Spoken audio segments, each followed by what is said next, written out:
Alam ko may pagtingin ka sa kanya, Rosel, pero may asawa na siya. Magpapaalam lang ako kay Chris. Kailangan ko nang lumayo kay Chris. Rosel! May asawa ka. Mali itong nangyari sa atin. Hindi dapat natin hinayaang mangyari to. Bunga to ng pagkakamali. Alam ko gusto kong magkaroon ng anak pero hindi naman sa ganitong sitwasyon. Hindi sa ganito. Mali ito eh. Mali ito. Nung araw ka palang nanganganak, aalis ka na? Saka di ba sinabi ko naman sa'yo, wala pa akong nahahanap na ampon ng anak mo. Babayaran na lang kita. Malu, manganganak na ako! O sige, pupunta na ako dyan. Parang may gumagalaw pa rin dito sa tiyan ko. Buntis pa rin po ako? Maaaring hindi ka nagpa-check up, kaya hindi mo alam na kambal ang ipinagbuntis mo. The first baby was delivered prematurely, pero yung kakambal niya, nananatili dyan sa sinapupunan mo.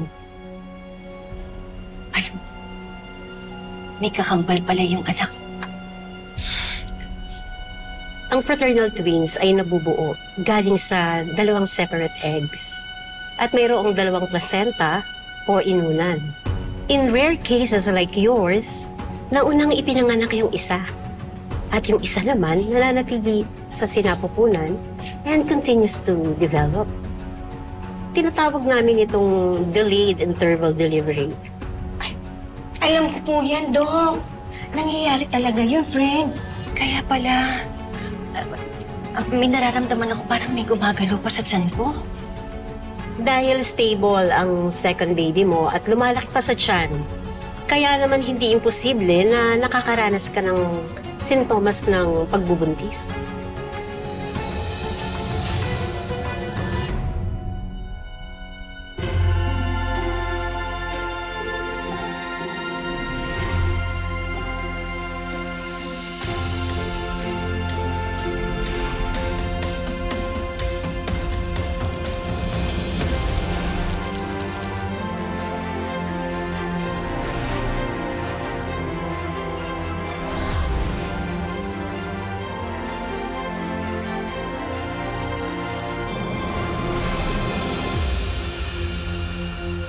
Kambal pala ang binigay sa akin ng Diyos.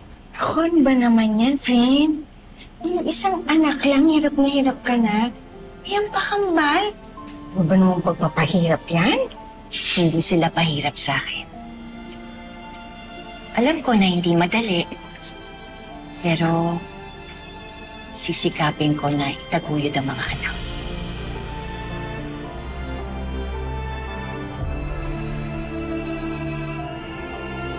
Ang tulis talaga niyang amo mo. Kambal pa yung nabuo. Siguro punong-puno na sustansya yung katawan niyan. Sa bagay, nakita ko na yung amo mong yan eh. May itsura naman. Pero mas pogi ako, no? Saan? Grabe naman pogi. Mahal, ah. Pagkakadatong na naman tayo, ah. Hoy, hindi na natin peperahan si Sir Chris. Hindi ko na ipapaalam sa kanya to. At lalong ayoko nang lokohin pa si Rosel. Ano ka ba naman, Malu? Pambihira ka naman, no? Sayang din yung kikitain natin dyan. Hanggang ngayon, nakukonsensya pa rin ako dun sa ginawa kong pagpapalit sa anak ni Rosel at anak ni Melania. Gusto ko munang kalimutan yun. Kaya itutuloy ko na yung pag-abroad ko. Eh di lumipad ka. Alam mo, minsan kahit buwisit ako sa'yo, mami-miss kita. Mahal, ah. Buwan-buwan, padadalan mo ako ng datong, ha? Ogag ka talaga. Kapag hindi ka nagtino, talagang mamumuti ang mata mo sa kaantay ng padala ko.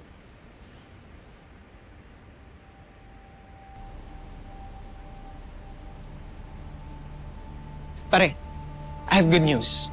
Baby Belle has reached full-term gestational age. At saka, stable na rin yung vitals niya. Pwede mo na siyang iuwi.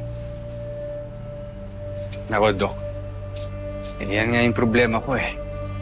Paano ko uuwi yung bata? Let me guess. Hindi mo pa nasabi kay Via, no? paano mo nga ba sasabihin? Ikaw nga lumugar sa lugar ko. Paano, Dok? Han, may surprise ako, ha? Ito, may bata. Anak ko sa labas. Anak ko sa ibang babae. Pare, you have to face this. Alam ko, pare. Alam mo, hanggat hindi mo nasasabi kay Via, lalo ka nababaon sa kasinungalingan. Hindi ko pa talaga kaya, eh. Wrong timing, eh.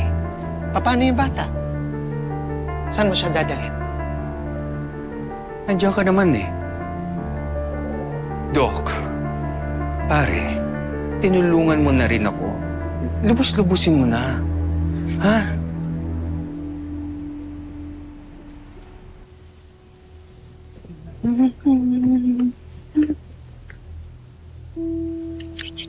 Mukhang hindi naman ang anak niya. Ang kulay ni Rosel. Oo nga. Parang di naman niya anak. Ang layo ng mukha. Ano ba kayong dalawa? Ang tatay ko raw kasi, moreno. Eh, siguro doon nakuha ni Talia yung kulay niya. Tama. Kayong dalawa, kung makapagsalita kayo, parang puputi nyo. Tumingin kaya kayo sa salamin.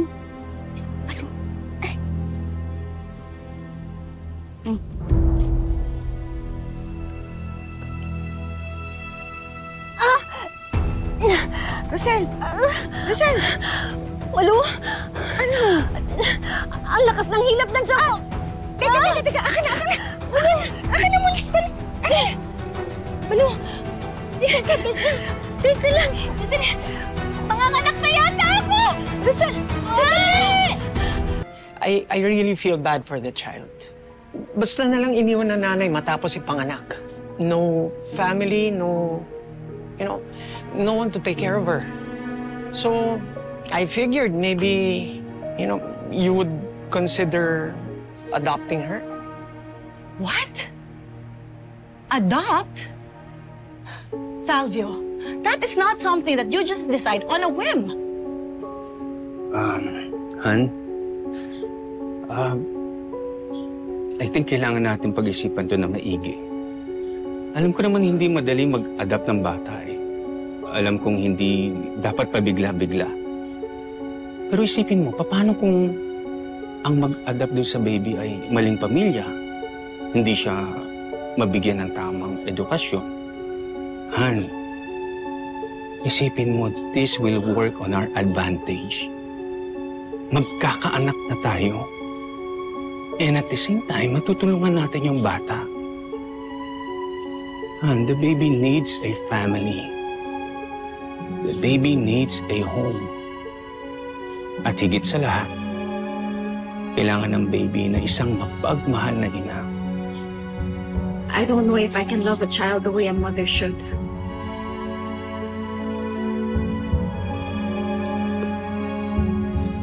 Pero susubukan ko, Han. Pumapayag na ako. Papayag na ako na ampunin natin yung bata. Wait, are you saying yes? Han, hindi mo lang alam kung gaano mo ako pinasaya. Thank you. Thank you.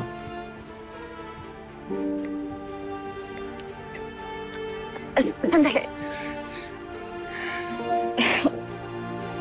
Why do you look so ecstatic? The way you're acting, parang ikaw yung ama ng bata, ah. Na-overwhelmed lang ako. And I'm really happy for the baby. Excited lang ako na magkakaroon ng bata dito sa bahay. Di ba, pare? Oh. Thank you. Thank you. Thank you.